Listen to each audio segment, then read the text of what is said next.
रांगे पाटील म्हणतायत, माझं नाव सांगून ज्यांनी कामं घेतली, पैसे घेतले, त्याची मला यादी द्यावी। शंभूराज देसाईंकडे त्यांनी अशी मागणीच केली आहे। 100 कोटीची कामं देणारा, कामं घेणारा कोण, असा सवालच मनोज रांगे पाटील यांनी केलाय।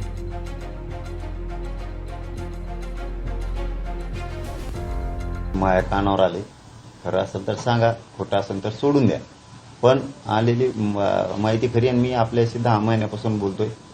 तुम्ही चतुर माणसं आहे सगळे, कारण खोटं बोललो की तुम्ही तेव्हा जाता, प्रत्येकच मी बोललेलो खरं झालेलं। मला ऐकायला म्हणजे डीपमध्ये माहिती मिळाल्यावर मी बोललो की खरं असेल तर मला सांगा बाबा, मी घेतले असले तरी सांगा, माझ्या नावावर कुणी काही केलं असलं तरी सांगा, पण माझा समाज बदनाम नको। माझ्या गोरगरीब मराठ्यांनी खरं सांगतो मला शेतातला एक एक रुपया कष्टाचा करून कार्यक्रम केलेले, रस्त्यावरती, रोडवरती, गावात, शहरात, कुठं पण भाकरी खाल्ल्यात, मुंबईला गेलेत, उपाशी राहिलेत, साखळी उपोषण केलेत, काहींचे कंपाळाचे कुंकू पुसलेत, काहींचे बलिदानं गेलेत, काहींचे पाय मोडलेत ॲक्सिडेंटमध्ये।